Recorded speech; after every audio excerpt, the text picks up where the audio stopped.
In today's video, I'm sharing 6 uncomfortable truths about changing your body. So strap in, sis, because you're not going to like these, but you need to hear them today from me. I'll put the chapters on the screen so you know which truths we're talking about and you can click through. Number 1. Your quick fix mentality is the reason you are going round in circles.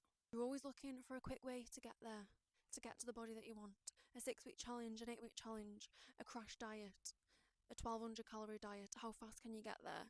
So you do all of these things, cut everything out of your diet, stick to the low calories, hammer your steps, hammer your cardio, hammer your sessions, even when you don't want to, on your lunch break. And then after you can't sustain it, you burn out and you end up right back where you started. Everything starts to unravel again. You start to gain body fat again. You start to gain weight. When you were feeling good about yourself, now you're going backwards in time, and you even gain a little bit more weight, and you lose a little bit of confidence every single time because you're sending a message that you cannot follow through with things, even though you can. It's just that you are trying to follow through with something that is unsustainable. So this needs to be a forever thing. Fat loss phases don't need to be a forever thing. They should have a clear start point and a clear end point. You should know exactly what to do to get to that end point. But after that, the work does not end there, okay? That is just the beginning of building your physique. We then need to do other phases if you want to get strong, if you want to build muscle. So this really is a forever thing. It's not a 6-week thing, it's not an 8-week thing, and the more you keep buying into all these things, the more time you waste, the more you go around in circles, the more you just go forwards and backwards and forwards and backwards, and the more you just lose that bit of confidence in yourself, which I don't want for you. So, truth number 1. Harsh truth number 2, you do not need to see the changes to keep going. There are going to be times in your journey, many times by the way, especially at the start of your journey, when nothing is changing on the outside. You cannot see the changes. You look in the mirror every single day, everything feels the same, everything looks the same, you still fit the same in clothes. The scale is coming down a tiny little bit each day. Every day you go on, you're seeing a tiny little drop. Next week it stalls, the week after it's coming down again. Feels like nothing is working. But lady, if you are sticking to everything that you know you should be sticking to, your steps, your cardio, your nutrition, you're planning out weekends, you're factoring in weekends away with family, because we're not going to do all that quick fix bullshit and cut those things out of your life because they do not work. Then if you are doing these things, then I'm going to say that really cringe thing about having to trust the process. And trusting the process, in other words, is not letting your emotions get the better of you. So impatience, feeling upset, feeling moody when things aren't moving as fast as you want to. You won't be able to see them straight away. It takes months to see a transformation. When you see those amazing side-by-side transformations, they take months, okay? Even 12 weeks of fat loss, yeah, it's a good transformation. But if someone has got a toned body, a decent amount of muscle mass, they have built that muscle long before they did a 12-week fat loss phase. So you need to keep showing up even when you can't see the differences. Instead, you need to focus on how you feel. You're going to have more energy, you're going to feel more confident within yourself because you're sticking to it. You're going to feel more focused because you're eating whole nutritious foods. You're going to feel more confident in the gym, you're going to feel more strong, and take that as your wins to begin with, not the fact that you haven't had this massive transformation in 6 weeks, because it doesn't happen like that. So you still need to keep showing up, keep doing the work every day, and you need to check in with yourself, keep those emotions in check, aka trust the process. This kind of leads me into uncomfortable truth number 3, which is your goals do not care about your emotions, okay? Your fat loss goal, your goal to get toned, your goal to eat healthy, nutritious foods and feel better about yourself, those goals do not care if you wake up and you are not in the mood. If you have had a stressful day, if you are on your period, you don't really feel like training, you don't really want to, or you just wake up, you're just not in the mood, you don't want to, that motivation has gone. As it does, especially as you get further into the journey. Motivation is not so high as you keep doing these things week in, week out. So just because you're not in the mood doesn't mean you shouldn't show up and do something. Just do something. If you're on your period, how can you be flexible? How can you adapt rather than just sacking everything off for a whole week? Same with food, and then finding yourself having to get back on track, starting things over again. We want to avoid that at all costs, and we still want to show up when we do not want to. For example, it is a bank holiday Monday, all my family are over there sunbathing. I'm here creating content for my business. Would I prefer to be over there enjoying time with my family on a bank holiday Monday. I absolutely would, but my goals to pursue my mission in business and life do not care that it's a sunny bank holiday Monday now. They really do not care. So have to stay committed to your goal regardless of how you feel that day, how you're feeling that week. We have to find ways to adapt and still show up and do something. Uncomfortable truth number 4 is that aesthetic goals lose their meaning.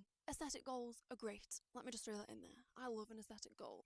Part of why I go to the gym is because I want a big, strong body. I want strong shoulders. I want a strong upper body.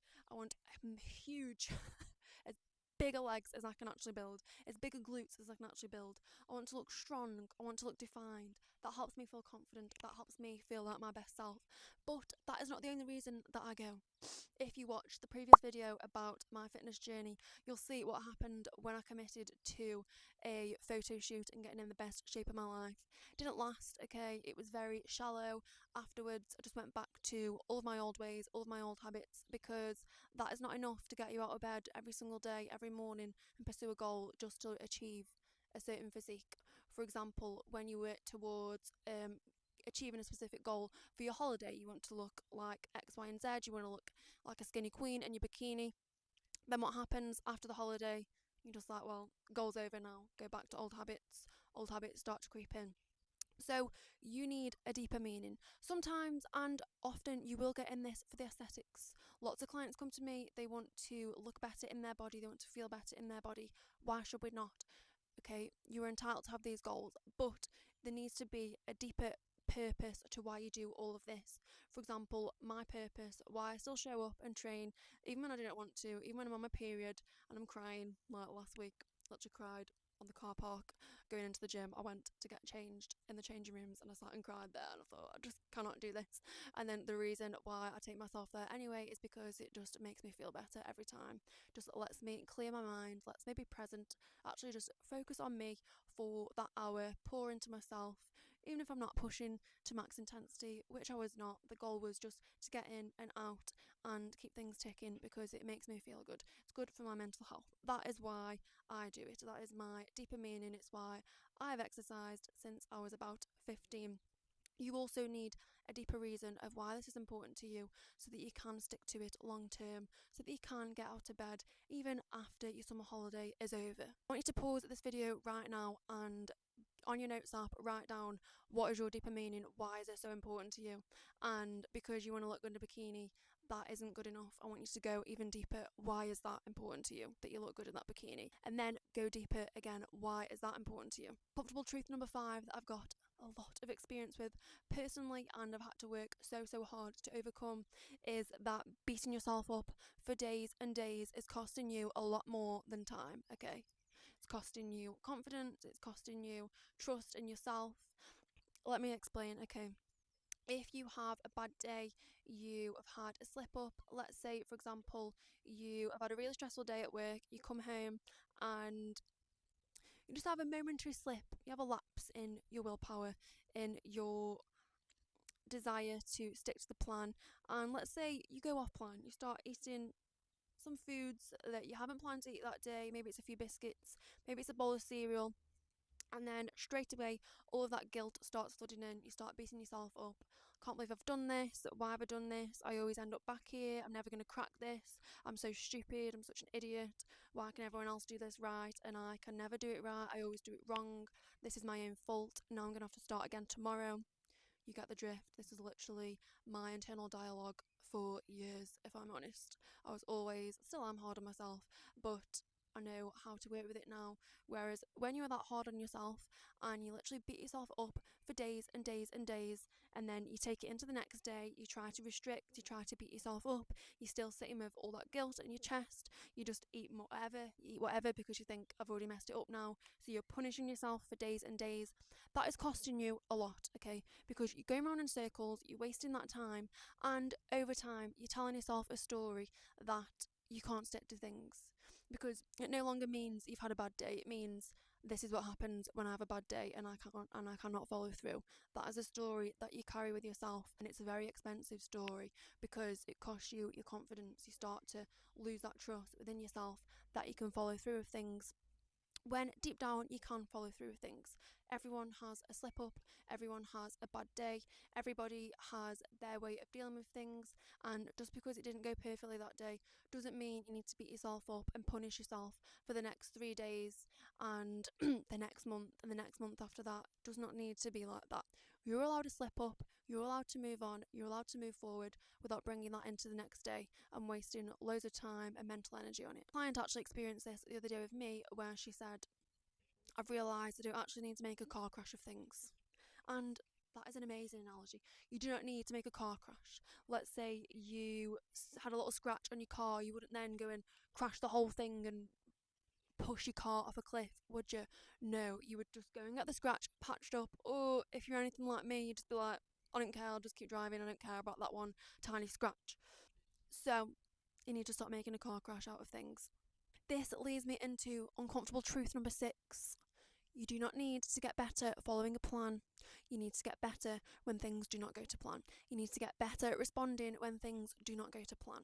For example, when you've had the bad day, when you've had the period, when you've got a holiday coming up, again, not in your plan, completely out of routine, when you've got a weekend away planned with your boyfriend, with your girlfriends, all of these things that don't go to plan, they don't fit rigid structures. You need to find ways to adapt and work around them, which is something I work on with all of my clients, because they all know how to follow a plan perfectly, and I'm pretty sure you do as well. You've probably followed tens, hundreds of plans to this point perfectly, and it's the second when things kind of unravel and things go off plan, that's when you fall off track, that's when you start feeling out of control.